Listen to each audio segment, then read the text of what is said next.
welcome to the Jamal and Joe show. Perfect. Well done, sir. Oh, well done. I'm Jamal and that's Joe. And my initial reaction to that is, wow.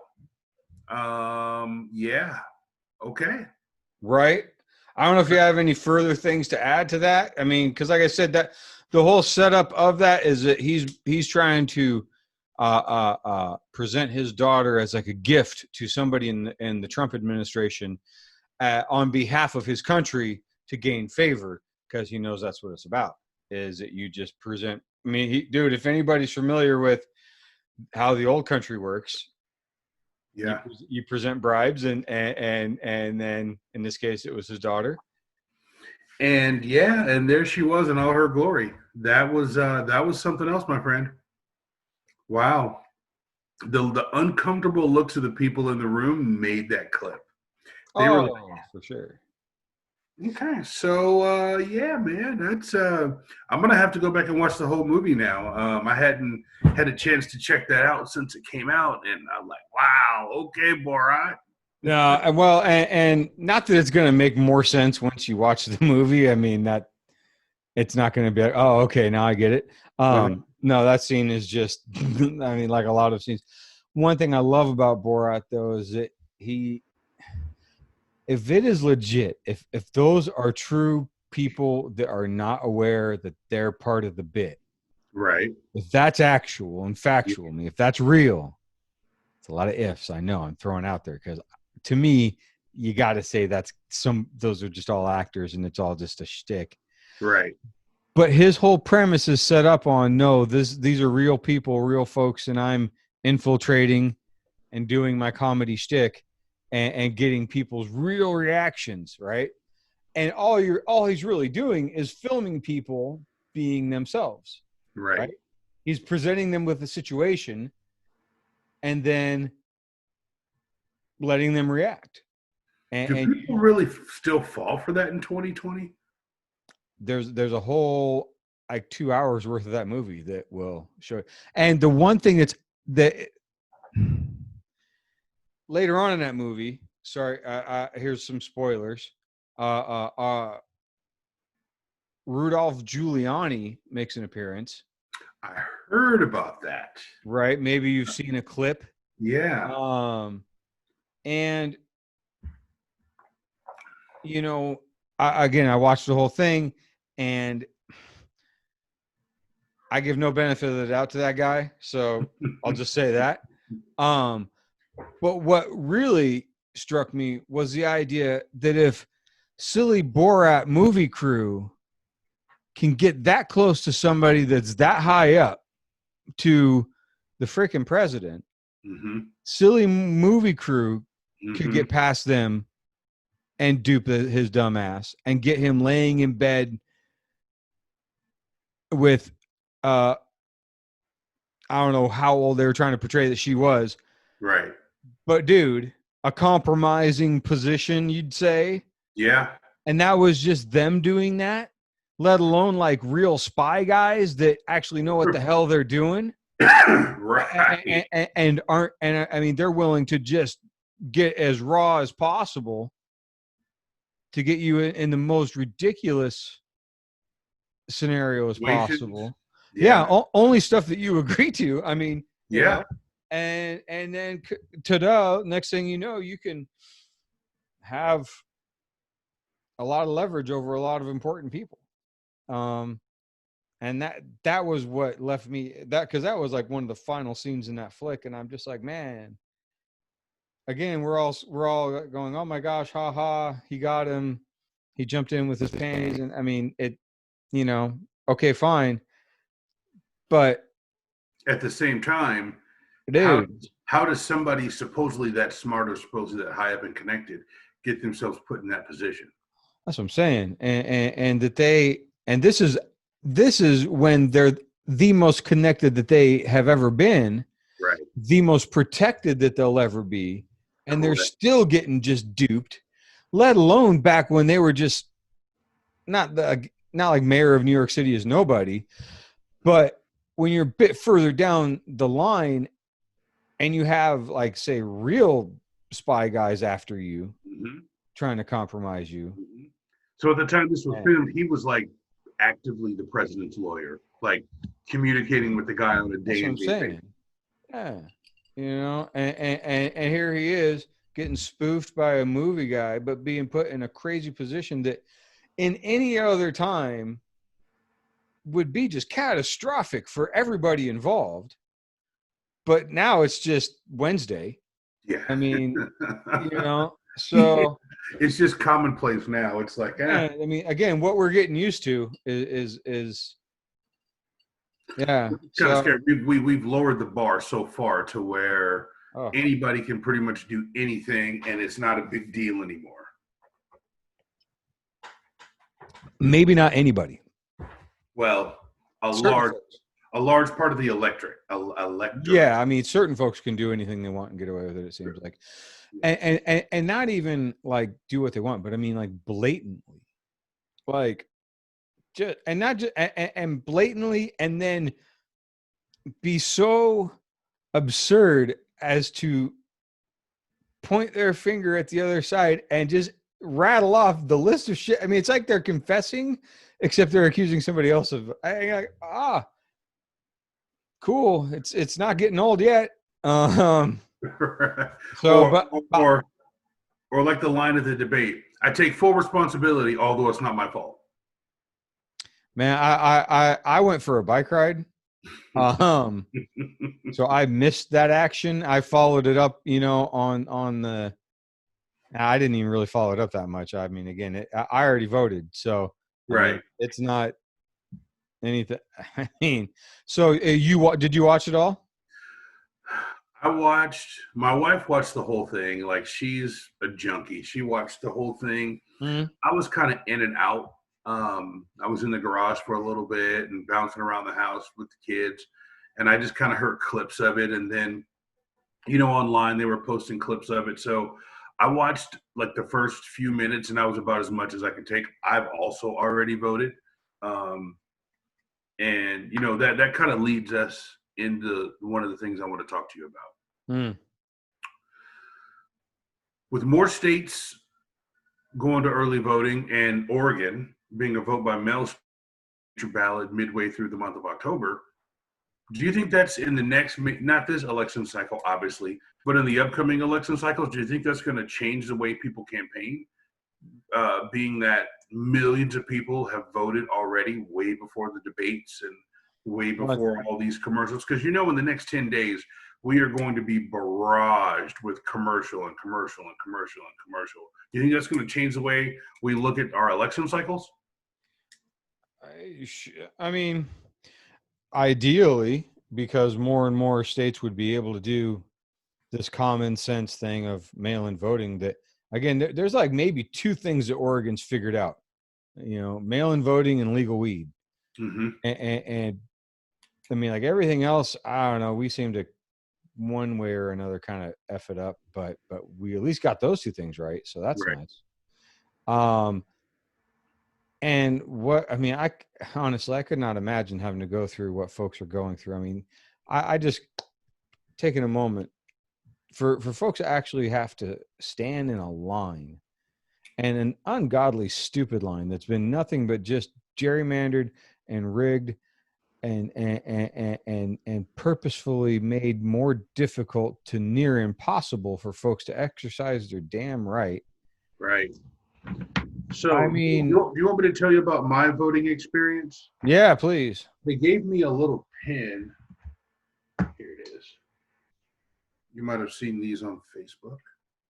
No, I probably wouldn't have.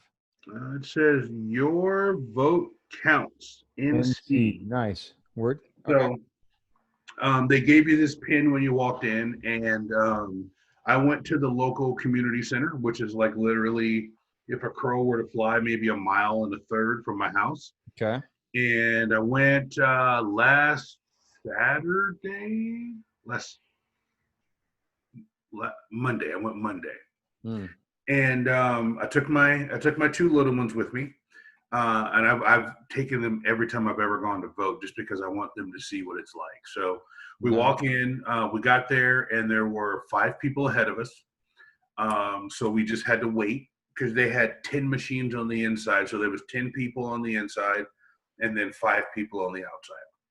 Not too bad. So we stood in line. We had our masks on. We're all 6 feet apart. And we go in. They ask my name. I fill out, sign my card. They give me the pen. They walk me over to the machine.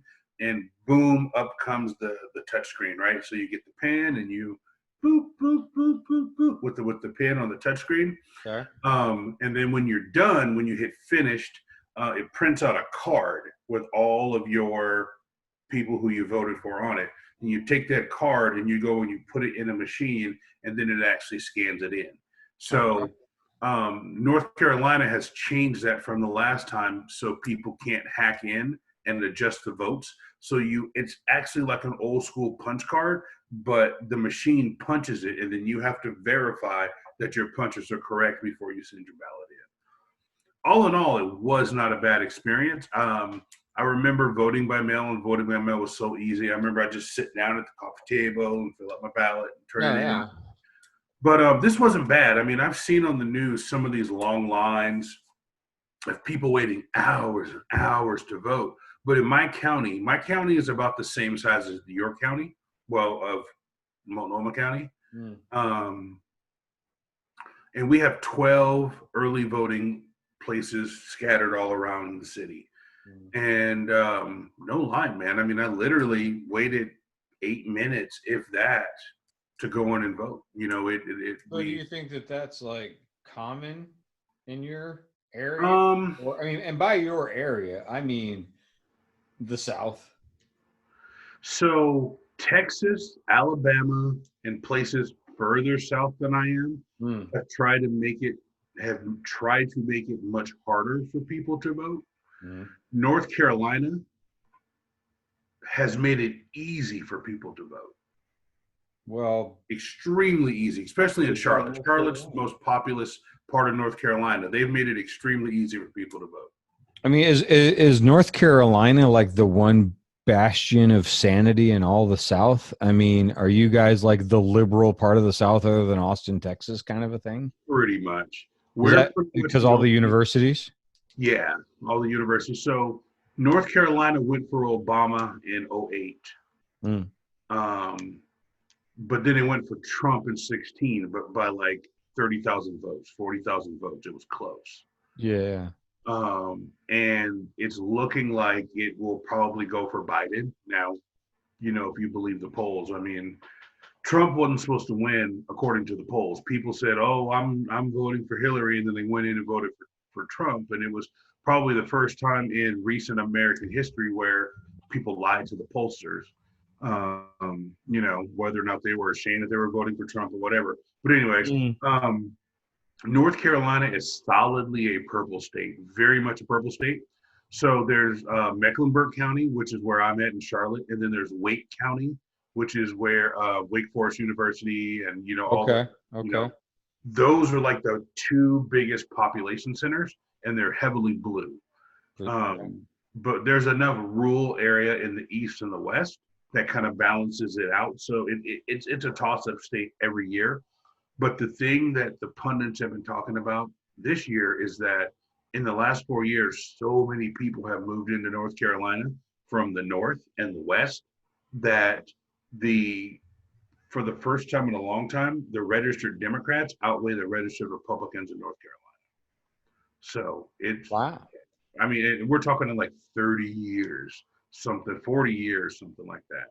So we will see, but I voted. Nice. No, good job. If the people who are watching this, if you don't live in a vote by mail state, you have one more weekend to vote early. So go vote early, vote on election day, but vote. Yeah. And I mean, I've heard some remarkable numbers about turnout. Yeah, it's crazy. All over the country, like just as a general number, which, you know, we'll see. Yeah. I mean, you know,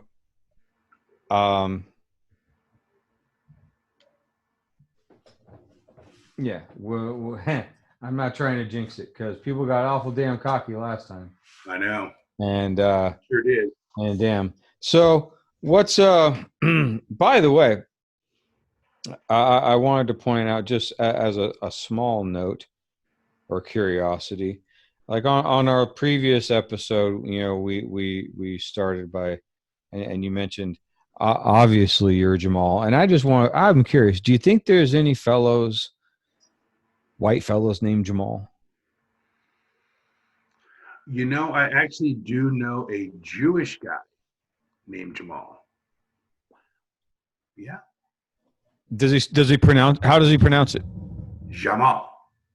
Is it Jamal? Well, it Like you depends. got to get that thing going on there. Yeah, that's probably how he introduced himself as Jamal.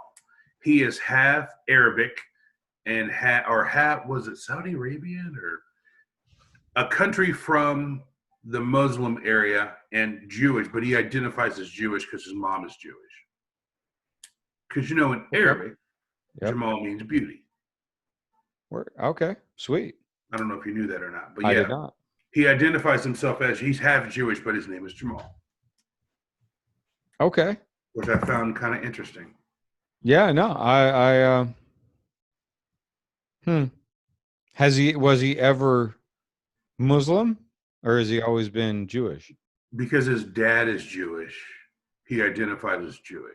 Got you. Hmm. Yeah. Well, right on, Hamal. Yeah. Yeah. Come on. Yeah, for sure. Okay, here's one quick one that's just not related to anything we've discussed so far. There's a new Hummer EV was announced. So, the Humvee, Yeah. Oh, yeah. big truck, Yeah. General Motors, Detroit, all that. But it's electric. Electric, like Boogie, boogie, boogie, boogie. 0 to 60 in like 3 seconds, What? which A is like, Hummer? yeah, well, that's the thing with EVs. I mean, they're stupid because, I mean, that a Hummer that's faster than like a Lamborghini. I mean, which That's again, crazy. I it kind of just brings me to this idea of is the general driving public ready for EVs? In the sense of just from that one point of view of the power of EVs, the speed that they have is, I mean, I've never driven one. I look forward to it. I've driven a hybrid, and even that had a remarkable amount of speed for a very short distance. I think But we talked about this before. I think yeah, the more populated city areas absolutely are ready for it. Like I was telling you why before. do you think they're ready for it? I mean, and again, I'm just solely from the amount of crazy torque, power, speed that these vehicles have. Again, you're talking about a Humvee, and this thing is every bit as big as a normal Humvee is, but with speed like that. I think it comes down to infrastructure. Mm. So, like I was telling you before, we have 4 power stations at my work in our parking garage for electronic vehicles. But state that I live in, North Carolina, when you get outside the populated areas, it gets kind of rural and it gets a little scary.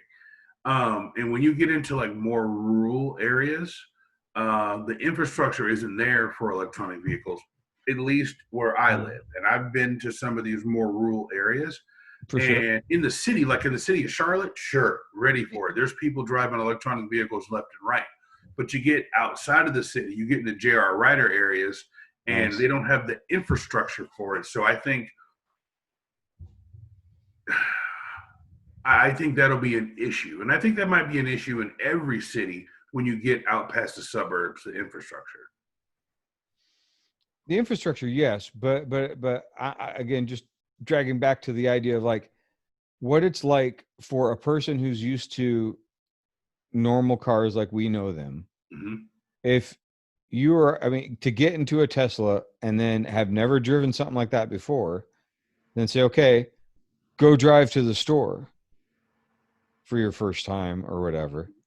I'm just curious, if there was like this massive shift and like everybody got EVs all at once or whenever they do, there's got to be some kind of learning curve there because I mean, that amount of power. I question even should there be a special license needed at Mm, certain horsepowers or certain right. power to rate. See, rate I've never because driven one, so I don't even know. Like, I'm just saying because like I've driven a couple of kind of fast cars mhm. and a motorcycle that was a little bit fast. And that was like, okay, wow. But I mean, there's stuff out there that's like 1,000 horsepower Corvette, which is like a drag car. I mean, at Yeah, that point, but it's road legal. And man, I mean, there's YouTube videos galore of people getting that wrong. And right. I mean, it's horrific. And it's similar to, I mean, God, just in this state, they only recently made it to where you had to have a license to drive a boat. Like up until recently, it was like your God given right to, Get on the boat and damn drive. it, it's my boat and I'm going to go drive it. And I mean, you could get behind the wheel of the biggest damn boat with the hugest engines and have no idea what you're doing. You were good to go. Um, Again, I mean, I'm a fan of regulations. I just am. Um, and I mean, similar like with monster trucks. I mean, those are a huge thing out here. I mean, dudes love their big pickup trucks out here, Mhm. and I mean, they are cool and all. But honestly, and I mean, when you have a truck jacked up that high, wheels that big, that much power, do you really know what you're doing? You know, I mean, and shoot, you can jump into an RV that's 40 feet long.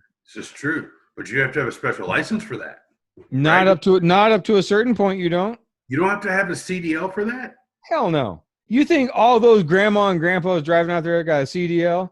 Shit.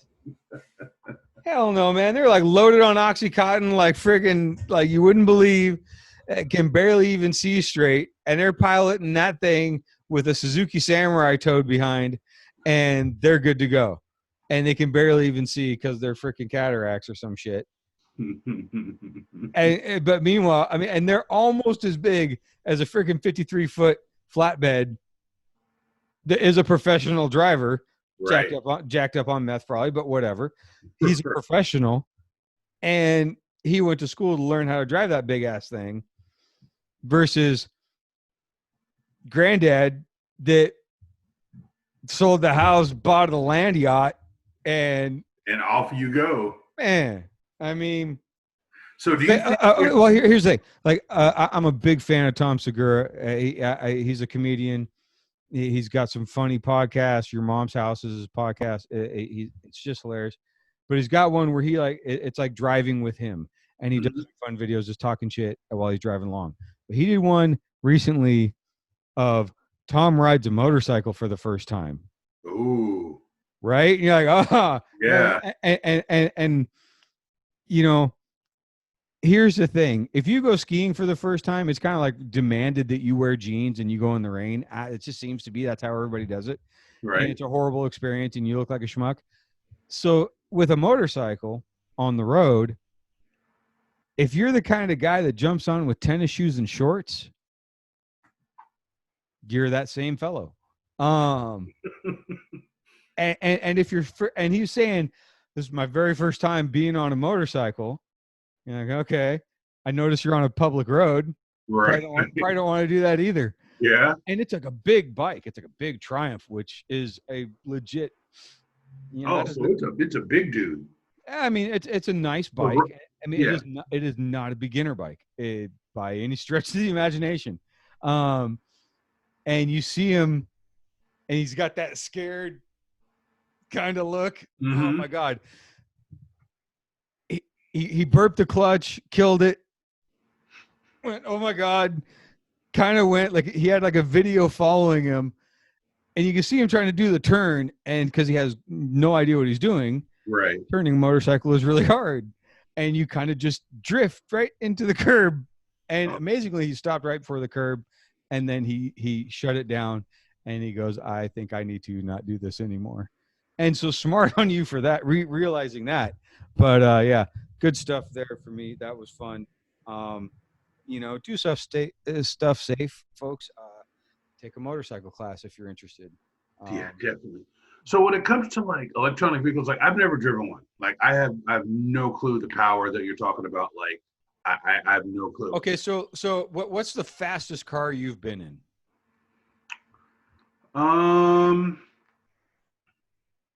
That made you go, oh shit. Have you ever been or like your car or like a buddy's car? You ever get in the buddy's fast? Okay, Corvette's a fast car. Well, take that back. Are we talking like street legal or are we talking like not street legal? Have you been in I've been in a NASCAR. God dang, you're awesome. You're so cool. So I've been like 180 on the track. Okay, now that's top speed, and that's a little different. So my point is, how good are people going to do with the amount of low end torque and speed that comes with electric vehicles? Because right. So I've been in the passenger in a Corvette, and we 110 on the freeway. Right. So like from a stop, did he give it the beans? And lay into it and yeah. Right. Okay. Yes. Okay. Yeah. Awesome. To where like your eyes well up and it kind of goes back. That's good stuff, right? Yeah. It's fun. And so a Corvette will get killed by a Tesla. Okay. Will just get destroyed by it. I mean, like, again, there's YouTube videos all day long, and it's funnier than shit to watch. I mean, because even a Corvette that's tuned with like big expensive parts and fancy slick tires and all this stuff. Right. And kid shows up with his dad's Tesla and kills him. And it's funnier than shit. But the point that stands out to me is how fast that vehicle is, and how, again, that kid's getting ready for it. He's doing drag races against people, so he's got a helmet on. He's ready to go. He's ready for that boom, Right. But grandma, right? Grandma going to the grocery store, if she accidentally hits that accelerator, and I think the perception of those who are not really plugged in, who are not really plugged into the electronic vehicle scene or what it does, my impression of them are that they're a little bit on the slow side. That's just what I thought. And I think a lot of people might think that electric vehicles are slow. Yeah, that they're electric. So you're feeding into my idea here that people ain't ready for this shit. Right, they might not be, because I think like my only experience with an electronic vehicle is a golf cart. Everybody in Charlotte has, or everybody in the South has a golf cart or so, or one of their family which are very fast, from like 0 to 3 miles an hour, like 0 to 5 miles an hour. You step on it, it'll go, but it doesn't have a whole lot of power, know. But that is, so right there that we're talking two different things, like top speed, which a golf cart does not have. Right. But it has low end torque, which means from 0 to 5 miles an hour, 10 miles an hour, it gets there like that. Mm-hmm. But it doesn't go much past 10 miles an hour. Right. It just goes to 10 miles an hour. But it can get to 10 miles an hour lickety split.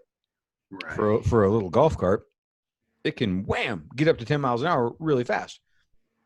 And that's what EV vehicles do, is they give all of your torque, like all of your in-laws and whatnot in the NHRA, they're all about torque, because they're only trying to go a little ways, right, really fast, 1,000 feet, right?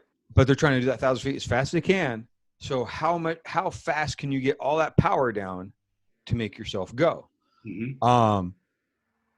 And electric vehicles have all that torque available instantly. Whereas internal combustion engine vehicles, like it's their rev meters. It's how fast the engine starts to spin up. Right. Right? Yeah. That whole bit. And the big things open on the engine and it sucks in all the air and that whole process. That process takes a lot longer to do than electricity, which is like so the electric vehicle has that power right there. All of it. So if a vehicle is rated as like, say, 500 horsepower, it'll also be rated for like 350 pound-feet of torque. Okay. Like those two ratings are always together. It's it like big power cars like Dodge Hellcat, which is Hmm. probably a big thing in your area. I Yeah. mean, I love them too. They're cool cars. Yeah. I mean, that's a 750 horsepower car that you and I can go buy right off the lot if you got 50 grand, which is an amazing deal, by the way. It really is. Yeah. It's a stupid amount of power Right. for pretty damn cheap. And any idiot can go do it. And they actually sell you a kit that has drag tires with it, which is awesome that a factory Dodge would come with drag tires as a separate kit, which anyway, but again, that thing will get killed by a Tesla. See, I need to find a way to get in a Tesla. I've never even been in a Tesla. Me either. I want to. They look awesome. I want the Cybertruck like crazy. I saw that Hummer though. I'm telling you, Dude, I watched after the bad A. one that we talked about the Tesla truck. I watched like 3 hours of video on it. Just amazing. Yeah, I mean, but that. Sorry, go ahead. No, go ahead. I'll say just to see that thing when it's driving down the street just looks crazy. Look up the Hummer EV real quick, just while we're chatting about it, because I just want you to see, because I can still talk about it for 2 more seconds while you're looking. Because what's neat to me is that Tesla was the one, because like you were mentioning earlier, the infrastructure, and my idea has always been nobody, it's always a chicken or the egg situation. Nobody's going to build the vehicles until there's the infrastructure, but nobody's going to build the infrastructure until there's vehicles to charge up. So who's going to do both? Right. Tesla did both. Mm-hmm. And now that that's caught on and they've proven that it works and that people want them. I mean, dude, they sold more Model 3s than the Toyota Corolla. That's the Toyota Corolla. This thing is sick. So, I mean, they're pushing the entire vehicle industry. And now General Motors, as you see there, their flagship vehicle is an electric vehicle. And it's a Hummer, and it's huge, and it looks cool as hell. Dude, and like I said, it's crazy. That thing would beat a Corvette to 60 miles an hour all day long. And it's a convertible. Oh, it's got like it's like a T-top. 4 pieces come off. So what the people are looking at right now through our crack production staff is a picture of this Hummer, and it's a convertible, and it's ridiculous looking. What does this thing retail for? I think it's coming out next year. I think it's supposed to come out 2022. Let me see what this retail. I believe it's going to be 70. So again, I know that like those big diesel pickups are like 75 grand. Yes. I mean, a brand new big Chevy Duramax, whatever the hell, big, huge pickup, that thing's $75,000. So here we go. Of note, the Hummer EV will have a base price of $79,995 due in spring 2024, while the Edition 1 version, which is the first Hummer EV up for grabs, can be had for $112,595. But these prices will retain the vehicle when it reaches dealership. So there's a range depending on the base model. It's still a little ways off because I said 2024. Yeah, this says 2024. That's a long. And this is courtesy of Motor1.com. Just so we don't shout out to those folks. Well, and I was also watching. There's a fellow. His podcast is Engineering Explained, and I'm no engineer. Most of that stuff, but he's a great presenter. He's an enjoyable watch, and he did a real big, thorough breakdown on this thing. How, I mean, it's a little different. Like the Tesla Cybertruck, it's got 4 motors, 1 at each wheel. Right. This thing's got 3. It's 2 in the back, 1 in the front. And the big thing to go along with this, I'm gonna stay on this EV topic for just a moment, if it's all right with you, because a few weeks ago, Tesla had what they called their battery day, which was a huge announcement day. It was also in line, I believe, with like their shareholder day or whatever. Mm-hmm. Yeah. but they were talking about their new advancements in their batteries, which is gigantic. And I am super. I need to do a little more researching so I could sound not as ignorant. But from the ignorant point of view, they're finding a way to make their batteries with significantly less rare earths. So all the nasty minerals they got to mine out of China, or not out of China, out of Africa, which China, I mean, that'll be the next war of the world, is everybody fighting over Africa for their minerals. But so significantly less need for that. I believe it's called a solid state battery. I may be getting that wrong. And I don't know any of the engineering or chemistry behind it. I just am a fan. I'm a super big fan because it's somebody that is pushing for something different. I mean, I love my gasoline car. I love it. I just put a new air filter in it this afternoon, and I am gassed up and ready for a drive in the morning of a long recreation and enthusiast route. I love it. But it is the past. It just is. And I'm so tired of, I mean, when we were kids, again, in 2020, what do you think it would be like? Flying cars. It's the Jetsons. Not like this. Right. And so let me ask you this. I am not electronic car averse. At heart, I'm an Oregonian, right? I'm all about doing good things for the environment. What does a rollout look like as far as getting electronic vehicles into people's hands? Because when I think about electronic vehicles, I look at the cost, and the cost is not that much more than a brand new car on the showroom. For sure. But a lot of people can't afford a brand new car. They're going down to CarMax and they're buying a $6,000 banger that gets them from point A to point B. Now, electronic vehicles are going to be substantially more than that. They're going to be in the $30,000 to $40,000 range, which for you or I is not really a big deal, because if we're going to go get a car, we're going to go get a car at $30,000 or $40,000. But not everybody is in a position where they're going to go get a brand new car. They're going to get a used car. They're going to get a car with 20 or 30,000 miles on it, which is going to be primarily a gasoline car. Only for now. I mean, because EVs, just came out. You know what I'm saying? There's not a lot of used EVs out there. And I think it's such a new market that, unless you're going to completely subsidize it, like we do with corn, say, and we do subsidize EVs, you do get subsidies. You get incentives to buy one, and write-offs. But even with that, they are still expensive. There is no question. But I think that's what's so neat about what's happening right now, is that it's like the wild, wild west. It's the frontier of all of this right now. It's all being mapped out. There are, the rules are being made right now, because the only reason that GM is making an EV Hummer is because they see Tesla is kicking the shit out of everything that they're doing. Right. They're getting left behind. They don't want to lose that market share. They would never ever do any of this.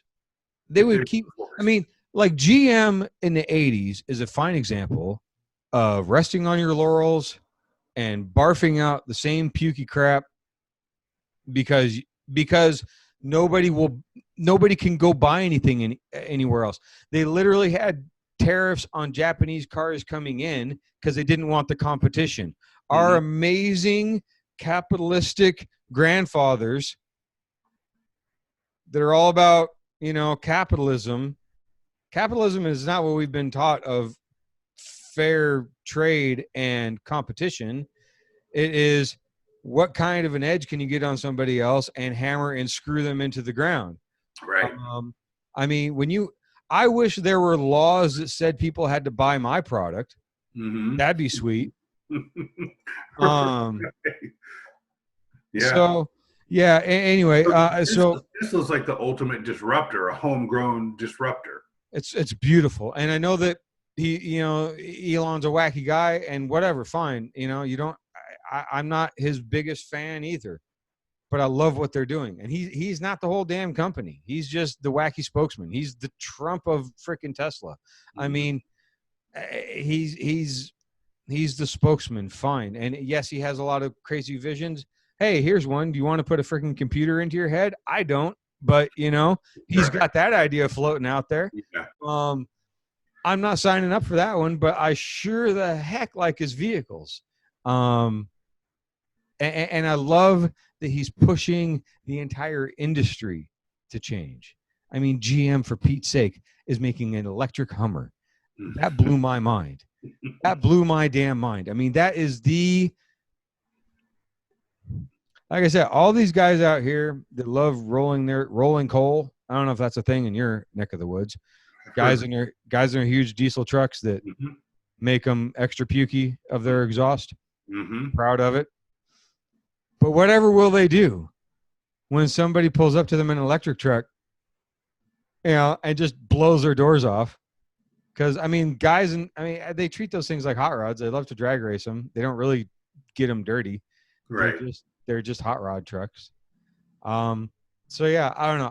I love pushing that new frontier, and I love that somebody's actually doing it, and making those changes. I mean, like, I can't even comprehend. Like, their Roadster is supposed to be 0 to 60 in like 1.9 seconds. See, that's just ridiculous. I can't even comprehend that. That's faster than like an F1 car. Yeah. So again, I ask you, general public ready for F1 cars? Okay. No, I don't think so. I mean, 0 to 60 in 1.19, like, you're going to hurt yourself or somebody else in that if you don't know what you're doing.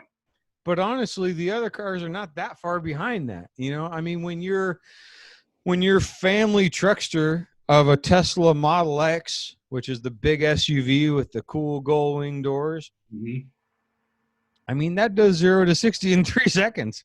Yeah,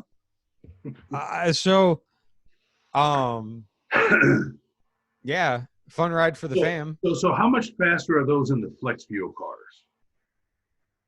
A flex fuel? Yeah. That's just gas with corn in it, right? I mean, that's all flex fuel is, isn't it? Is that what it is? I believe so. Okay. So you've got your EV, you've got your flex fuel, then you've got your hybrid. Well, I mean, flex fuel to me doesn't mean anything. Flex fuel is just an engine.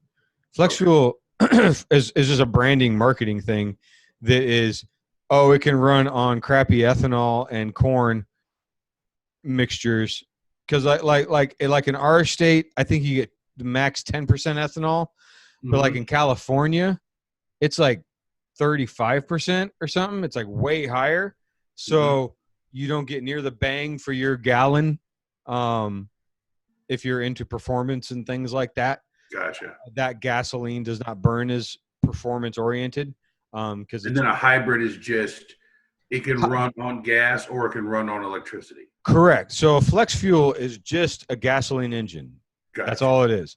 But a hybrid is a gasoline engine alongside an electric engine working together, which is kind of cool because, if every Prius that you see is a hybrid, and it has a little electric motor and it has a little gasoline motor, and they work together. And now the Priuses don't have that punch. They're not very fast, right? I mean, they're fast from like 0 to like 20. Like from a stoplight, you'll blow anybody away to the other side of the intersection. Yeah, and then they'll dust you. But that initial punch of an EV, there's nothing beats it. And it's I don't know, like I say, if you get bored, look up Tesla drag racing. I'm going to take it a step further. I'm going to try to find somebody with a Tesla and have them give me a drive around the neighborhood. Well, and the part of how do EVs reach the masses? Because that's a great question. That's a great point. How do EVs reach the masses? Right now, they're kind of an elite vehicle. With time, with things like GM getting into the EV market, when Audi and Volkswagen start making EVs like they're doing. Well, are these car companies gonna? So if you're GM, if you're Audi, let's say you're Volkswagen, and you see what's going on in the landscape, and you're like, "Holy crap, we need to get an EV." Aren't you going to jump in around the 50 grand mark, 45 grand, 50 grand mark? I mean, you're not going to jump in. I mean, it depends on, I guess it depends on where you sit and things. But I mean, if you're one of those big outfits, you want to make a car for the masses. You know, you want to make that. You want to make that 30. That Hummer's not for the masses. I mean, I get what you're saying. I know that's like a big flag. The Hummer is, to me, seeing that Hummer was seeing GM saying, "Yes, we're in the EV game. Here's our flagship," and you're like, "Ooh, yeah." So if they're doing that, then chances are they're going to come out with like a whole range of EV. They're going to come out with an EV little pickup. They're going to come out with an EV minivan. They're going to come out with an EV sedan. You know what I'm saying? They're going to come out. They're going to come out with the EV crossover or 7 different EV crossovers. Right. Because so what's your average Tesla going for? 42, 45? Like the Model 3, which is the little sedan, their most economical, is like 35. I mean, the wait list is probably a year long, but I mean, 35 is not bad.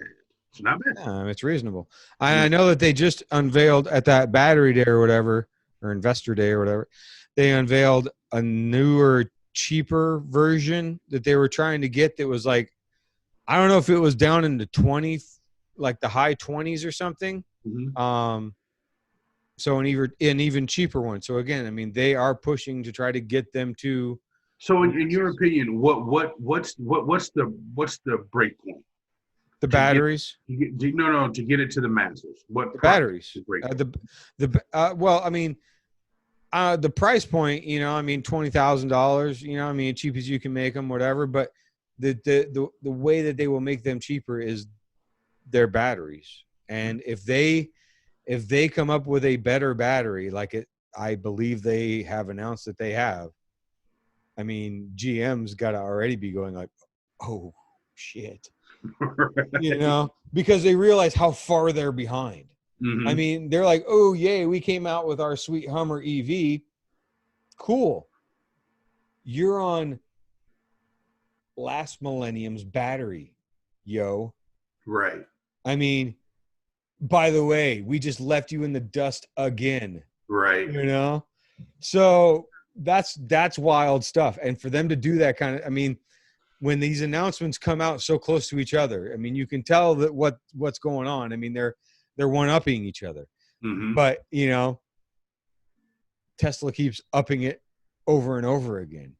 I mean, they're crazy. I gotta figure out how to get in a Tesla. I need to see this. I want to be in one so bad. I mean, it would be sweet. I think they're awesome.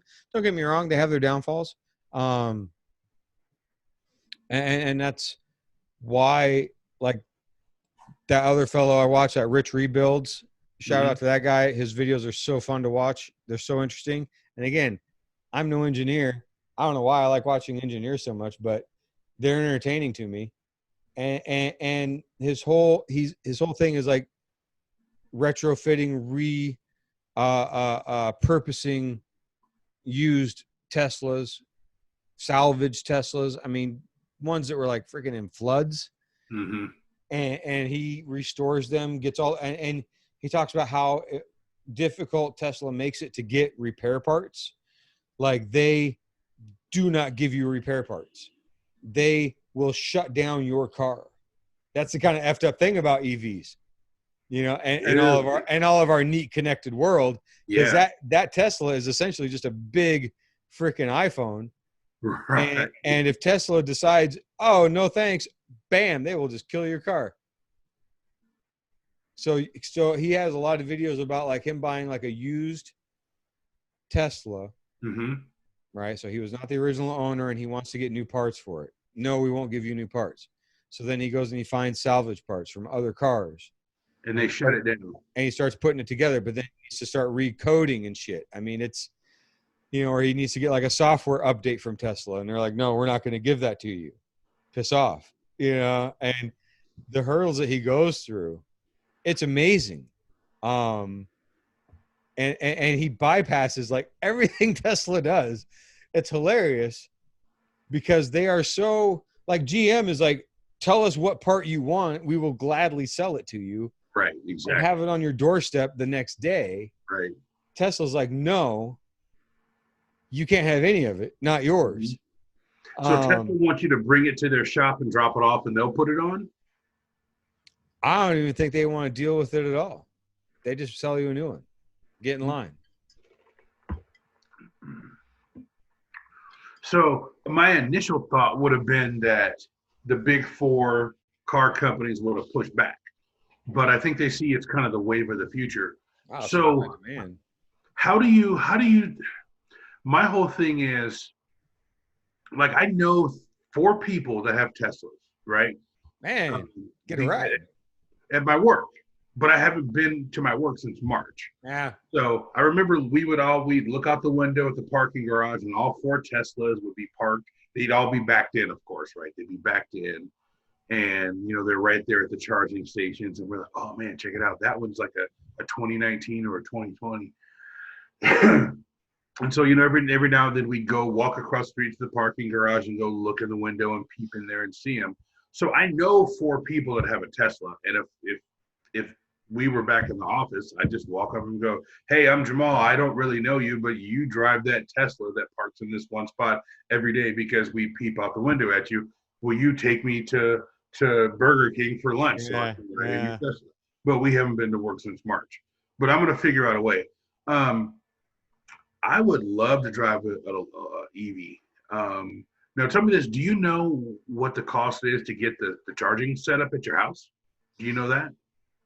I do not. I think it's maybe like another $5,000. That's a real ballpark number. I don't know. And there are several. There's a couple different versions. There's like there's one where you could plug it into like your existing wall socket, mm-hmm. and it will not charge very fast. Like it might charge like halfway or something overnight, but you can get like the supercharge or whatever, and then it'll charge like a lot faster. But you've got to get that. That's an electrician call. So there's a little bit of a barrier to entry to get into the EV game. It just depends on what you're trying to do with it. I mean, if you're trying to make it your one and only car, I mean, you've got to accommodate for that. If you don't have a place to charge it at home, you're probably going to be in a tough spot. Mm-hmm. So if you have a place to charge at home and you're good to go. Cause even if it's plug it in your normal wall socket, I mean, it'll charge. I don't know if it'll charge all the way overnight, but it'll charge quite a bit, be able to go back and forth to work or whatever. But if you get like the actual high speed charger at home, which you would want to, right? I mean, you'd just be dialed. I mean, you never go to the gas station again. Mm-hmm.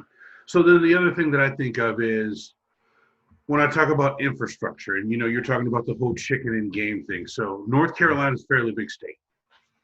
So let's say I pile the family in my Tesla truck and I drive it down to Myrtle Beach, which we do every now and then.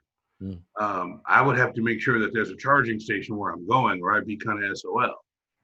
How far away is it? Myrtle Beach, about 4 hours. How many miles is that? Like 200 miles? No, I think it's 316 miles from Charlotte to Myrtle Beach. Okay. One way. Okay. Yeah, I mean, I think that Hummer was being advertised as like 350 miles a charge. Mm-hmm. So yeah, you definitely have to plan on. Right. So that was my thing about the infrastructure. City dwelling, like around Charlotte, especially in the downtown area, there are EV charging stations everywhere, and you're good to go. It's awesome. Yeah. Really cool. Like some places, like you go to park and you can't because it's like EV parking only. And I'm like, oh wow. Oh well, no, I get it. But then my point is, let's say I want to go camping. Like the family and I, we just went camping. July, it was hot, it was humid. that's a situation where you probably wouldn't want to take your electronic vehicle camping for 3 or 4 days. So what we're Yeah, talking that would about, probably be tough. what we're talking about in 2020 is this is a second vehicle for a family, not the first, or maybe not. It's an additional vehicle along with the gas-powered vehicle for certain trips. Yeah. Right now in 2020, I know you're talking about in the future, but I'm No, talking for sure. about I'm just saying, I know, I bet there's probably examples of folks that camp in their Tesla. oh And, yeah, I'm sure there is. I'm just saying, like they, I mean, I know it would definitely take more planning. I mean, there's no question. Mhm. And yeah, I mean, the infrastructure is not there. And the most ideal would be, yes, that it would be a secondary car. Then I guess as time goes by and the infrastructure grows, then there will be a point where it would make sense that like both your cars would be electric cars. Right. Well, I'll tell you this: in Charlotte, they're doing the same thing in Portland. They're putting up those 3 or 4, 5-story apartment complexes, and they're everywhere, right? Mm, Every one of those they're building in Charlotte, they're putting in. There's a percentage of whatever the capacity of the building is. They're putting in a percentage of electronic vehicle stations in those I apartments. got you. Yeah, right So, on. which is awesome. Um, It's just getting it outside the city. yeah, it's just outside the city. Yeah. Um, and it's pretty easy to get outside the city in Charlotte pretty quickly. Like we've got like some suburbs Right. that are like older, like North Carolina is a damn old state. It's been around forever. Mm, And there's places like to the west of me that are older than Charlotte. And mm. there's not a lot of new growth going in. We've kind of got, like in Portland, you've got your Highway 26 corridor going from Portland damn near to the beach. And Mm-hmm. then that we've got 85, we've got 77. But then let's say you're in like Cornelius, Oregon, or areas like that are Yeah. newer, but it's just kind of farmland, it's just kind of neighborhoods. There's not a lot of EV stations there. That's my only thing with it is that I think that will come with time then. yeah, yeah. Because that will come with electric Hummers. Right. Because all the women and all the families in the suburbs, when they start going, ooh, electric Hummer, you say? Right. It's not that kooky Tesla, but it's a bona fide GM Hummer. Like, and when the big Ford F-350 is electric, Mm-hmm. I mean, I think just as it goes along, it'll just happen naturally. I got you. And my thing is that in 2020, like I'm with it. It just seems like there's a big barrier to entry that the industry is going to have to think about. I just think as time goes by, it, Oh it yeah, will it will come down more and more. yeah, More, I mean, it'll be like, oh, here's the first charging station in BFE. You right. know what I mean? Well, I think they got to partner with like a QT or AMPM or someone like that. For sure. You For know, sure. Well, that'll be like when the first Citgo starts putting in, or whatever. When you trucks guys stop. have a lot of QTs back there? No, maybe, I don't know. We have a ton of QTs back here, like Quick Trip. It's like a modern day 7-Eleven. It's Quick Trip. It's a gas station, and you walk in, and it's damn near like a supermarket on the inside.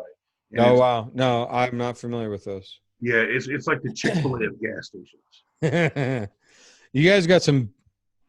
I do remember that. It seemed like there's certain things that just don't make it out here, or Yeah. you know what I mean. Or when they do, it's like years and years later. Although we'll never have like a Waffle House, and apparently we're never going to get it In and Out. And I mean, dude, In and Out, by the way, In and Out is so delicious. man. I know we talked about that before. Anyway, do you got a thing? I've got buy or sell. If you want to go into buy or sell. Are we already there, man? All right, lay it on me. All right.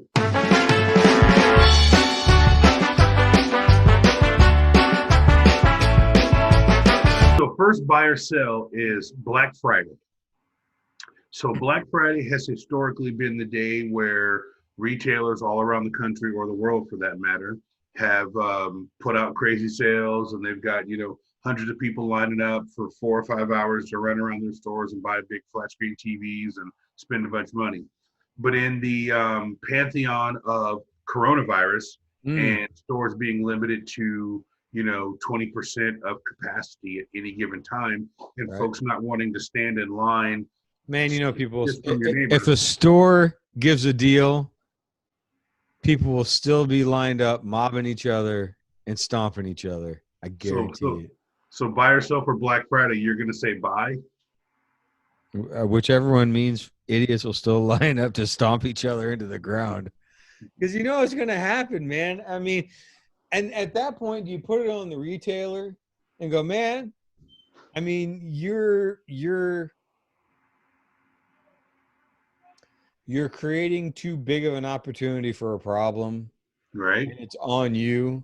You can't do it. And so in your stores back there, do you guys have capacity limits that you can only have a certain percentage of people in the store? Because I'm pretty positive. Yeah, for sure. Yeah, because back here, Old Navy, Target, whatever, they'll have a big note on the door that says only, 35 people are allowed in the store at any one time. Yeah.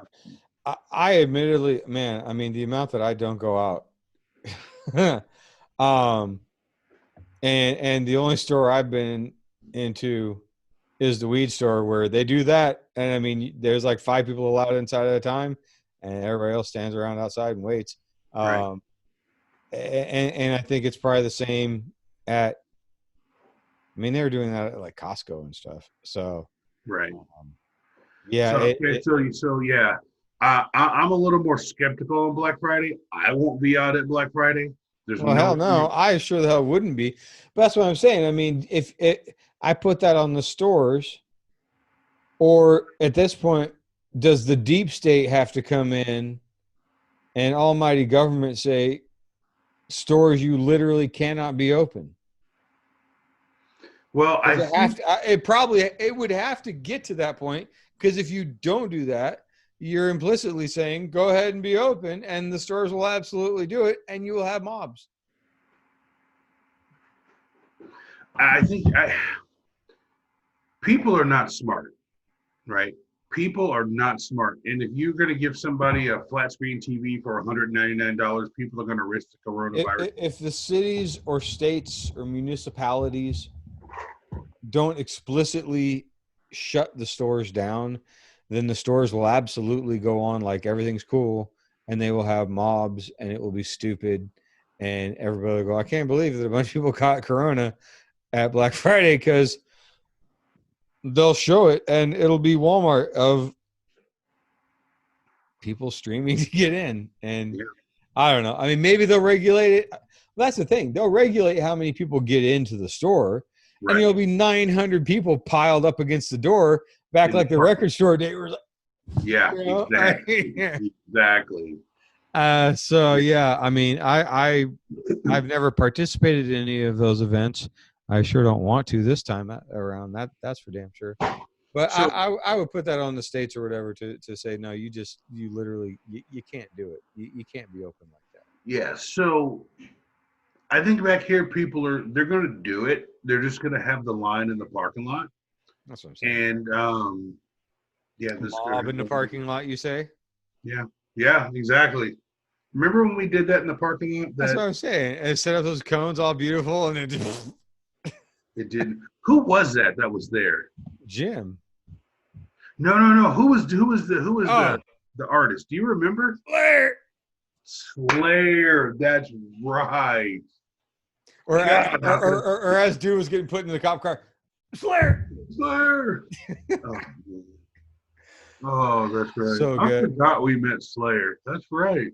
Oh. Yeah, good old Slayer. All right.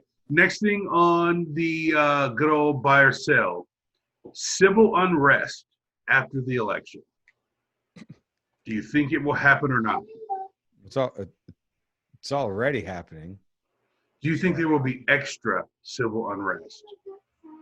So let me rephrase that question to see if it makes any sense hearing it this way. Do you think things will settle down between now and the election? Um, Probably not. no, And no, so yeah, I don't. I'm guessing civil unrest is a pretty safe bet. Um, it's a shame we took certain groups off the terrorist watch list because Yeah, I know, right? it sure seems like they need to be watched. Um, oh, there's a few different events that happened this week. I don't know. I feel like they're all a blur. Um, there was it wasn't even this week. It was last week where the Pinkerton guy blasted a dude, which at that point you're like, man, hard to know who to root for in that situation because Exactly. Pinkertons are horrible, but then the guy who blasted was a freaking, scumbag Yeah, trying to start shit. exactly. Like, uh-oh. Who's the good guy? Who's the bad guy in that situation? At this point, I find myself going, good job, Pinkerton, man. Right. Because, I mean, honestly, I mean, you see the whole situation, and the other guy was some proud boy, Mm-hmm. blue line, all cops matter, whatever the hell, literally going around trying to start shit with journalists or anybody else he could find, Right. slaps the dude, Yes. open hand slaps a man, and then pulls out bear spray and maces him, and then found out. Yep.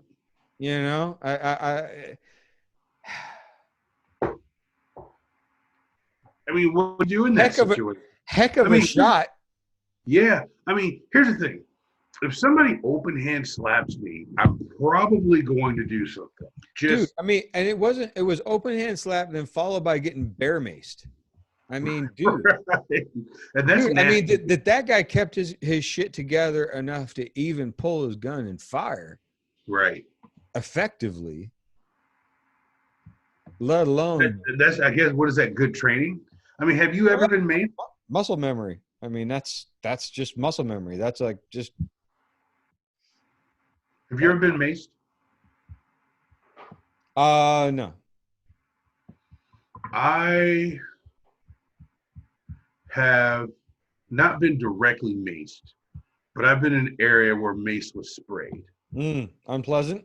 No, it's extremely unpleasant. Yeah. I mean, the feeling that your eyes and your nose are just running uncontrollably and it's like hard to breathe.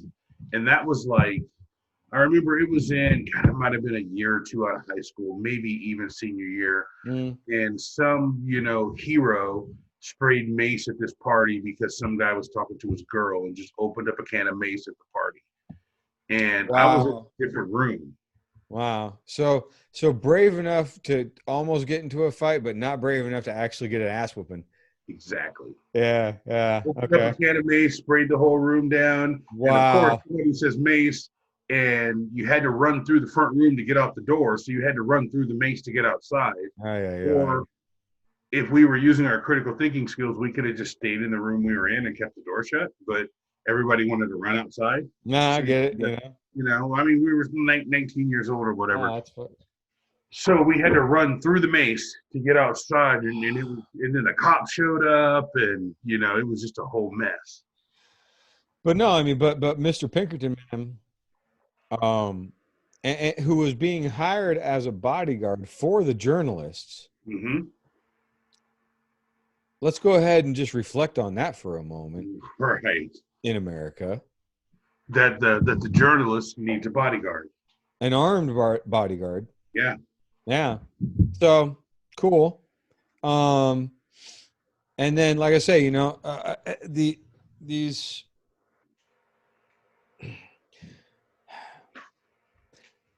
I drove through a nearby rural town recently, and there was a group of Trump supporters on the sidewalk. I may have mentioned this already. And one of them had a huge flag that had PB on it, the Proud Boy flag, right? And I mean, which was probably kind of striking just to see the gall of somebody to do that. well, I mean, like just that I reflexively just like this, I was like, oh shit, because I had my kid in the car. We were coming back from a bike ride, and I was like, I probably shouldn't do that with, don't want to do that. I mean, I don't know. I guess it's. Here's the thing. When I was young and learning about like the founding of our country and the brave patriots that took up arms and were so brave and fought and all this kind of stuff, right? Mm-hmm. And at what point they found that necessary to do that. And those guys that were doing that were probably not any older than we are now. Oh no, they were probably quite a bit younger. Yeah, right? I was gonna say 15, because at our age, this is our age is the age where people were dying way back. That's what I'm saying. So I mean, these exactly. I mean, we were like old men back then, right? So at what point they found the need to do whatever it is they did, all that we all cheer for now is like the most amazing, brave, patriotic thing you could ever think of. Mm-hmm. And that all these schmucks on the sidewalk view themselves in that light, right? And tremendously heroic and yeah. And so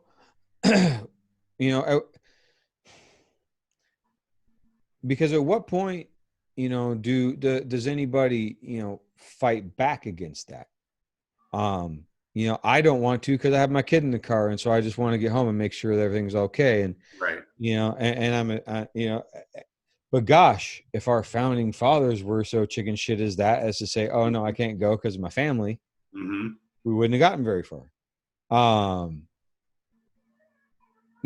I mean, should I have dropped anchor, said, hold on a minute, kid, and gone and whooped some ass on the side of the sidewalk? I mean, right. What's the play? But here's the thing, though. If you did that, let's say you were solo and you stopped and you confronted them, you're going to be the one that's going to end up in handcuffs. Oh, of course. You're going to be seen as the agitator. Mm. It goes into like what's really going on in this society now, because you can't really make a stand for anything without putting your own self in jeopardy. And going back to like what I said a few episodes ago about the Second Amendment, is that everybody's got a freaking gun or a rifle, and people use those implements now to settle disputes, simple disputes, instead of talking, or much less just having a fist fight. You can't even have a conversation with somebody without somebody showing a gun or pulling out a gun. So you trying to do the right thing, you're putting yourself and your family in peril. For sure, but I think that's kind of always been the case, right? I mean, that it's just that at what point do you say, okay, it's worth putting everybody in peril to do whatever it is I think I need to go do?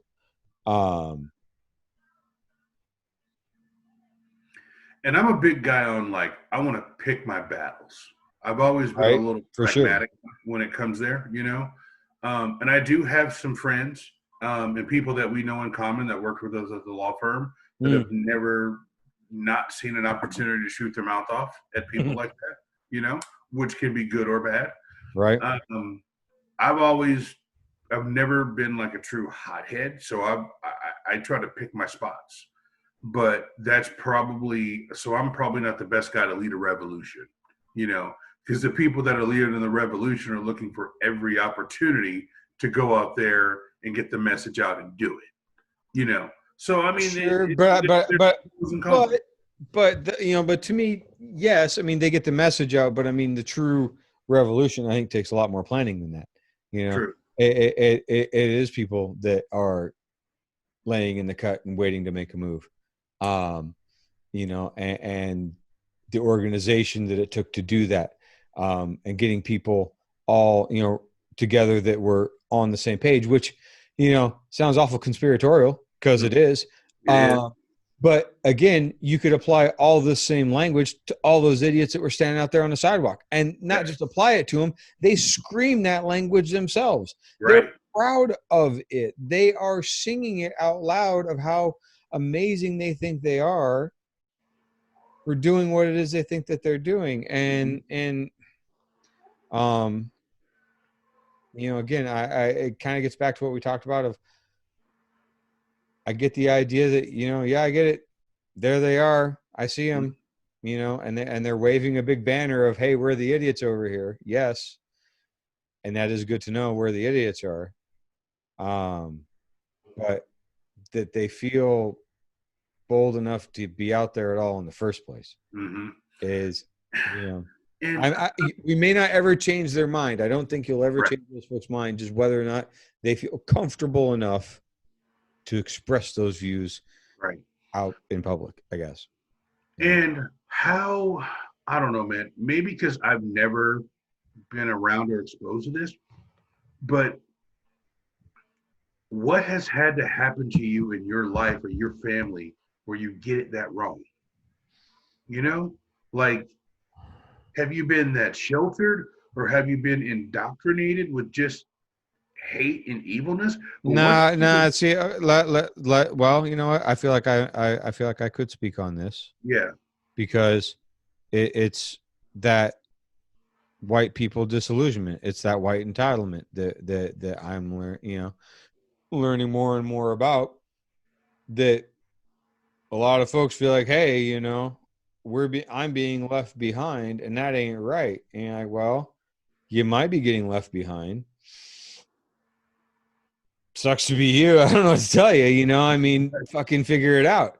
We all have to figure it out. And people, I think a lot of those folks, they've been able to coast by on, the backs of their parents or whoever, that they haven't had to make their own way. And now, they're getting faced with, maybe they're not going to be at the same status that they think they should be. And it's not going to go as easy for them as they thought. And, where everybody else is like, yeah, hey, welcome to the club. They somehow feel like they're owed more. And No, I get that. or they're just generally pissed and they're just happy to have anybody to yell at. I understand that, but the blatant racism and sexism and homophobia, like the hate part, like I get that, my granddad was the CEO and my dad was the CEO, and now it's my turn to be the CEO, and now it's a woman or a black person or an Asian person that's a CEO. Nah, but I mean, not even the CEO level though. But you get what I'm saying. But where does that hate come in? Like, I can understand that thought process of, I was supposed to get mine. This was supposed to be mine. It was supposed to be handed down to me, and it's not. And I'm really upset. But where does the hate part come from? Just the vitriol and the hate and the violence. Like, where does that? Because they realize, I think they realize they know deep down the truth, and it pisses them off even more because they know that I mean, they're not doing anything to try to help themselves, and that they know that they're being just a big suck upon society.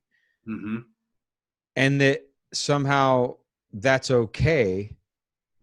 It's not. And the hate is just, it's that same hate, man. I mean,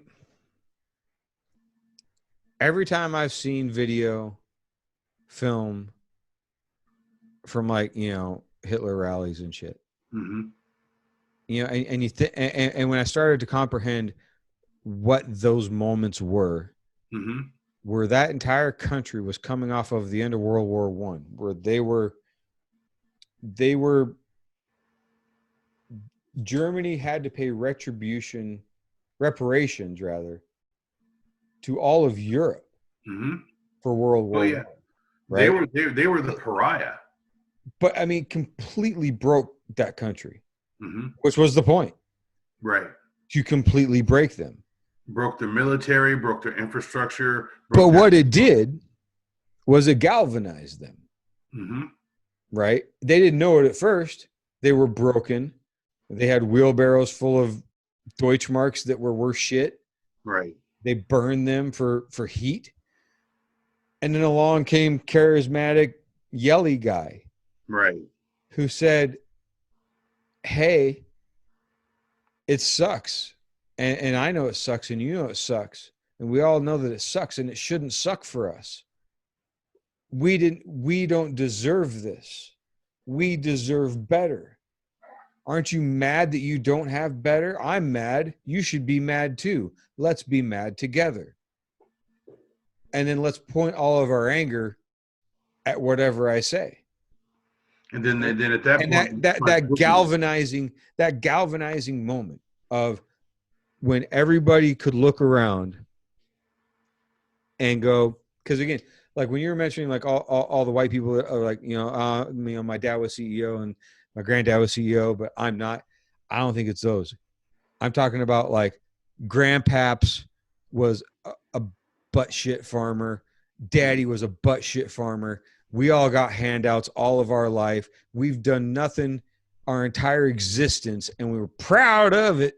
Mm-hmm. But we get our check in the mail down at the end of the farm in the box, and that is somehow us being bootstrappy versus all those inner city folks who get welfare that's different than us real Americans that are dealing with daddy's farm. We don't grow anything anymore. Mm-hmm. But we get paid not to. Right. I mean, and I mean, all this in their head. And then they see, they see literally like how the other half lives. They see what New York is like, or what LA is like, or what it's not like in god dang Iowa. Right. And they're like, oh, that, that's no good. That, we're just as good as those folks. We're every bit as okay, fine. Nobody gives a shit. Other than you kind of seem to be mooching off of all of us.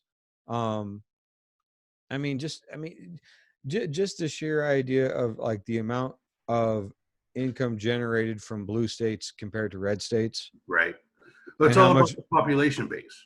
Well, yeah, but I mean, the amount of revenue generated by blue states that completely subsidizes red states. I mean, blue states completely subsidize red states, but they would never ever acknowledge that idea. Right. It never ever would. And you're like, no, it's actually true. You people don't produce shit, and the rest of us do, and we take care of your dumbasses. And my other thing is just why. So answer me this, because I have a hard time with this one too. Why are people afraid of diversity and inclusion? Why is that so intimidating? I don't know if people really. I mean, obviously, some folks are because anything different is scary, I guess. But I still think it's kind of something along the lines of the amount of effort it takes to keep this country as divided as it feels now. That is such a concerted effort to keep us feeling apart as a country. Because I mean, like when I was, I was naive as a kid. I admit that. But it had a very unified, United States. I mean, it was kind of like a whole idea. I mean, I don't know. It seems more divided now, at least to me, and I've heard more than a few folks agree with that idea. No, I 100% agree with you. It is much more divided now than it's ever been. Yeah. But I think that is solely due to the amount of effort being put in to divide us. And that if that effort was not, and that effort is all, I just want to be clear, that is all just media. It's all 100% just Fox News trying to divide the entire country. And I mean, that a guy that is an Australian can somehow own a news company. Not a news company. I'm sorry. An Australian can own an entertainment company that parades itself as a news company that does so much propaganda and damage to our country, And that's kind of, and we're cool with it. I mean, they've hijacked the flag. They've hijacked the USA. They've made it so if you're patriotic, it means what they believe versus, for sure. you know. So it's just like, you know, I think you said in the very first episode, you're kind of disillusioned with the old US of A. And I think what you're disillusioned with is the Fox News version of the US of A, if I'm being completely honest. Because if you see somebody, if you're driving down the street and you see somebody with a flag in their front yard, you've made a quick assessment of what their beliefs are, right? Would you agree with that? If they've got 10 flags in their front yard. Well, okay. So, let's be clear there, because you went from a flag to 10 flags. And I was about to say, honestly, it would depend on the size of their flag. And I know that sounds a little bit stupid. No, but quite frankly, I mean, going down. Dude, I mean, when the size of your flag relative to the size of the vehicle you fly it from, because all I'm saying is that here, gigantic big diesel pickup trucks will fly 50-foot freaking American flags behind them, which is, I'm pretty sure, totally flag standard code of how you do that, because they have nothing but respect for the flag, right? Than to douse it in diesel smoke, right? Like I say, I mean, that guy, I feel pretty comfortable thinking he's probably an asshole. I feel like I can go ahead and make that assumption. Right. And if I'm ever proven wrong in that, like if I actually got to meet each and every one of those people, and one of them was like, "Wow, you're a really pretty down to earth guy. You just love your big old humpy flag." Right. I mean, but my point is, patriotism has been hijacked, because if you see a flag, let's just say you see 2 flags outside of a house, you're automatically going to think that that person is a Republican, right? They've hijacked, which is one thing that, for sure, and that's also, I mean, that's, you know, I wish folks that were, you know, of any minority would embrace this uber patriotism.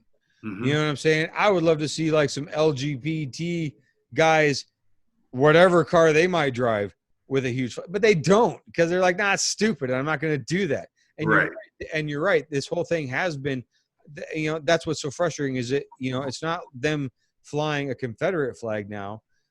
They're flying the United States flag that's supposed to be very uniting for all of us. But the way that they're flying it, they don't mean that flag's for everybody. 100%. You know, and that, again, it makes me all punchy, you know, and I hate it. And when I see these folks doing that, I just go, man, fuck these people. I hate them. Right. You know? Yeah. Do you think if our current person in office is not reelected, do you think that will further divide the country, or do you think there will be a path to unite the country? And the reason I ask this is, do you think the people who are big Trump people, if Trump is not reelected, have they gone so far to their corner that they can't come back to the middle? Well, I think that would be a fine kind of segue mashup of, if by any good fortune Biden wins,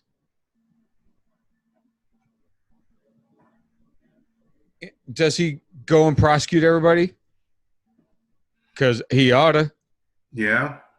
But what I'm afraid I'm going to hear is, oh, for the good of the country. Right. Right. for the healing of the country. Yeah. And I don't want to hear that bullshit. I really don't. Because all that's going to do is say this was all good. Right. And all you did was get caught. Right. And for the good of the country, we're not going to prosecute you. We're going to let you slide, meaning it can happen again. Well, and the thing is that the next time it's not going to be some big stupid dipshit like Trump. It's going to be somebody that's actually maybe, capable of doing all of this stuff. In secret. I mean, or at least just with any kind of competency. Not just be a big flaming shit show, which has been, pretty darn effective. You got to say, the just fling shit everywhere and never and set it all on fire. I mean, that has been a pretty effective strategy. So, do you think there's a path to bring the country back together? And how long? I mean, it's taken 4 years to kind of split it apart. Do you think? I would say part of that path would include regulation of Facebook, if not outright shutting it down.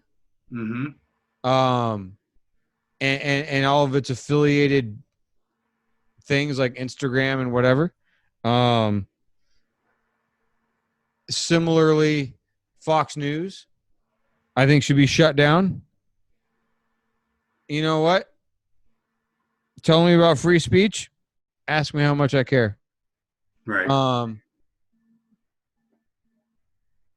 And I think you're going on record. You want to shut down. Let's just be clear. You want to shut down all social media, Facebook, Instagram. Shut them down.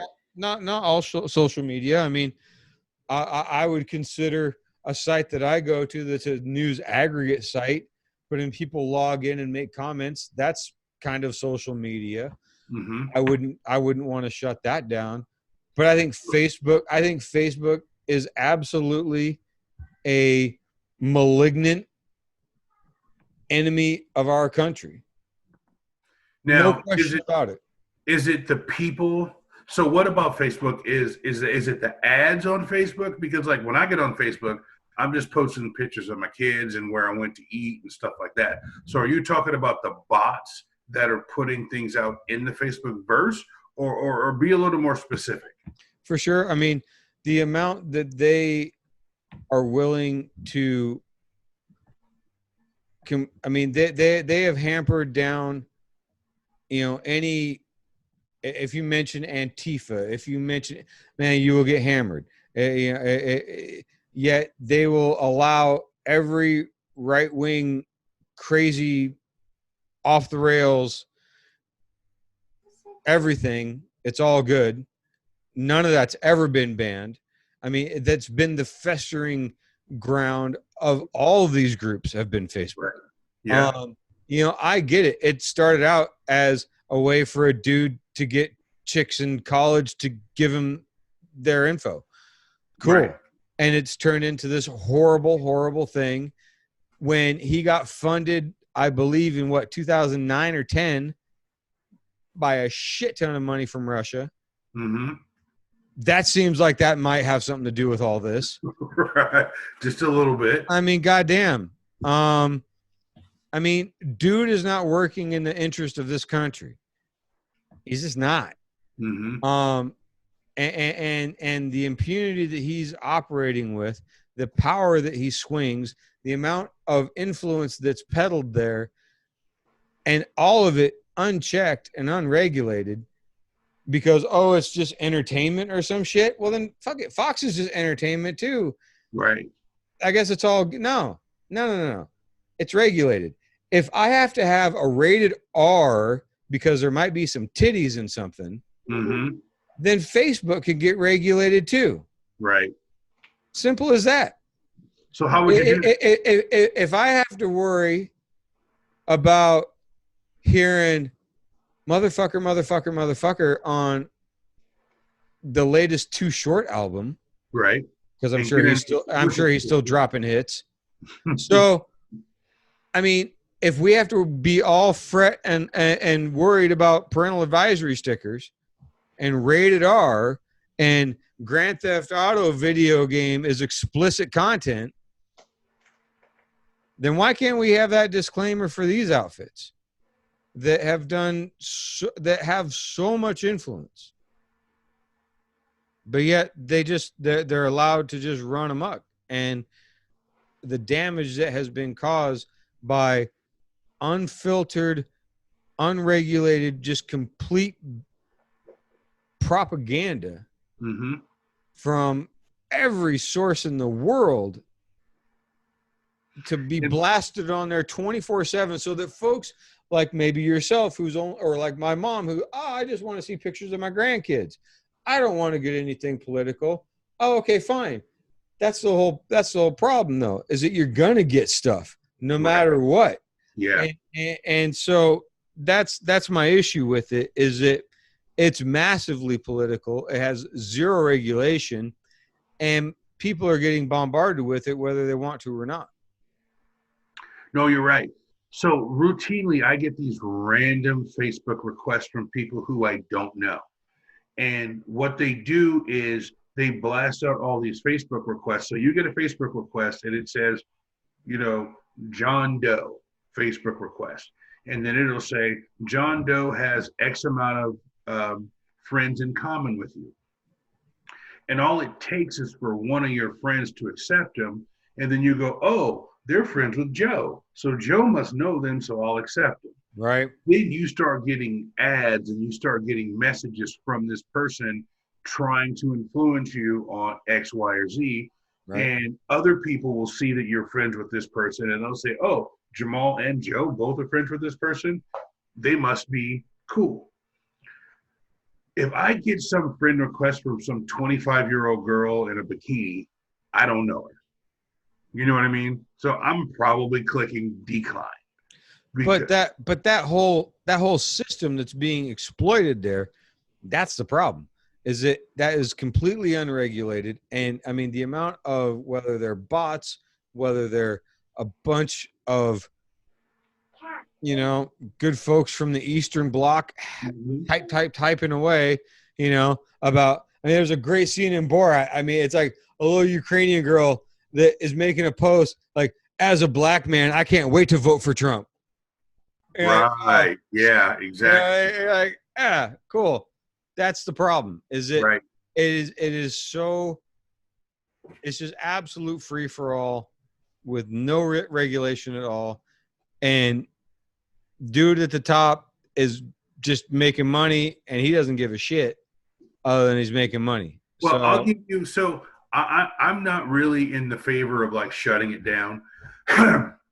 Just because I guess maybe I have too much trust in the public, but I will give you an example. So my wife has a family member who does not live in our state, who kind of is the queen of sending out fake news. News story after news story, right? Not Facebook related, but it comes from some website where it's being shared on Facebook. And it's like, this is like blatantly not true. You can go to Snoop's and check it, but this family member is like, they're saying this about Trump and they're doing this and Obama did this and Biden did this, and people share it. I think this is what you're talking about. People don't read it, they just share it. And somebody who might be easily influenceable might read it and believe it to be true, and then they share it, and then they share it, and then they share it. So I get where you're going. That's why personally, burn that motherfucker down. Something else will sprout up in its place, where folks can send their cat and puppy and grandkids pics, and everybody can get online and create a new account at whatever that place is, and maybe that place can be regulated decently. I was going to say, is Facebook savable in your opinion? Does this go to Twitter? Does this go to Instagram? I mean, well, and by the way, have we ever talked about like Google who owns Twitter? Yeah, we did. We talked about that last week. So, I mean, again, these people are not working in our best interest. They're just not. Right. And so I'm frustrated that they're looked at as like these completely innocent, frivolous, just fun little time wasters of the internet. Bullshit. It's not. Facebook. It might have started off that way. Maybe, but I mean, Facebook is an outright propaganda machine. Twitter is an amazing communication device that remarkably can give you news on the scene quicker than you will ever see it from the world news, which is amazing, and then a bunch of stupid shit to go with it. So, yeah, I just, like I say, I'm a fan of regulation. I like seatbelts. I like food that doesn't poison me. Right. You know, I like vaccines at work. I like to know that when I see something that is saying this is something real, that I can trust that that's fucking real. Right. And none of that's happening there. Right. And everybody gets their information there. You and I could go and say something right now on Facebook and people would believe it to be gospel. A certain percentage of the population would believe it to be gospel. Yeah, and that's a real problem. It's a real problem. And unfortunately, those are the people that are the biggest subjects for all the people that prey on idiots. I mean, they're huge, meaty targets. Right. Well, let me take it a step further, though. Let me take it a step further. People want to only read what they believe. And Facebook is tailor-made to just spoon-feed you whatever bullshit it thinks you want to hear. But here's the thing. What's the difference between that medium and TikTok, Twitter, YouTube, right? We're on YouTube. There are some Alex Jones. We've talked about it. There are some wild channels on YouTube where people are doing exactly what we're doing. They're talking and they're saying things that are facts. Don't we need to shut it all down? I mean, why just? I don't think here on YouTube we don't get. It's not the same platform. It's not similar to Facebook where folks are like zapping this sharing back and forth like it's the most legit shit. And I mean, I'm sure there's some of that here on the YouTubes, but it's not the same platform. I mean, I've only seen Facebook peripherally. But I certainly don't feel like there's any kind of community on YouTube like there is on Facebook. I mean, you've been on both. Do you feel like the community here on YouTube is the same as Facebook? No, I don't. Then there you go. But I think. But remember, who owns YouTube? Let's just be honest. Same offshore. Okay, so and who owns Google? Well, that's a whole show. Yeah. So again, folks that may or may not have our best interest in mind. Right. When you turn on YouTube, when you turn on YouTube, people, I think honestly, there's a thing of when you turn on YouTube, it feels like you're turning on entertainment, but somehow people make this distinction. When I turn on Facebook and people are sending me these really important messages about something that you just gotta know, that is real, that it's somehow more legitimate and real. Right. Whereas on YouTube, it's just weird shit on YouTube. Well, because I think Facebook has tried to make themselves serious and tried to make themselves a news outlet. Yeah, and again, that's the problem. No regulation whatsoever. I mean, same thing with Fox News. I mean, that they're allowed to call themselves Fox effing News, and they're an entertainment. I mean, they should be called Fox Entertainment. Right. But yet somehow they wouldn't have the same weight to it, would it? I mean, somehow all those talking thumbs would just not – it would look like Entertainment Tonight, but more Nazi. I don't know. Right. You're not wrong. All right, man. As we wrap this up, this was a nice episode. This is kind of a lighter episode. Yeah. You know, we didn't go too hard on Bad Orange Man this time. I mean, for real. We're 14 days away? Yeah, something like that. Man, I just got to say this. If you are watching this and it is not November 3rd, if you don't vote, I will not be able to look you in the eye. People out there, I'm going to look directly into the camera. Yeah.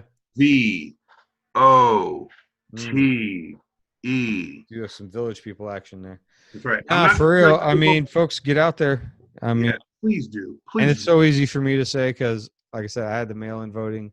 And Yeah, I didn't mail it in. I took it to a ballot box at the library parking lot. You know, I put that shit in the legitimate box, not like in California where they have fake ballot boxes, for God's sake. I mean, Texas. by all those real freedom patriot Americans. Right. Exactly. I mean, again, just the disconnect from reality these folks are suffering. I just, that part is the one out of all this is like, that there's that many people that are that disconnected from reality that they view being that un-American as somehow being patriotic. Exactly. But guys, seriously, if you can hear my voice, vote. Real vote. And then after you vote, make sure you like, share, and subscribe to this podcast. That's right. Hit that little bell so you get a notification. So when we send out little clips of the episode, you'll get the clip. And then when the big thing comes out, you'll get that too. Yep. And I do promise this week, you know what? I'm going to say this. Once this election is over, I'm going to get a lot more active on the Twitters and twittering out clips of the show and the whole show and asking for feedback. I kind of feel like right now people are kind of preoccupied with this whole Biden versus Trump thing. No, I dig it. I mean, you know, once we kind of get the country and the world settled, I'm going to get a lot more active on Twitter. You're making a massive assumption about how settled the world may be after this is all. Well, here's the deal. We'll know one way or the other. I mean, it's that's what I'm saying. But I mean, like our show might be nothing but true. But we'll know what we have going on for sure. I'm hoping it won't be that. I'm hoping it'll be, hooray, you know, the road back to normal can begin. If there is a road back to normal. I think there can be, you know. But yeah, I don't know. One step at a time. Yes. Step 1, vote.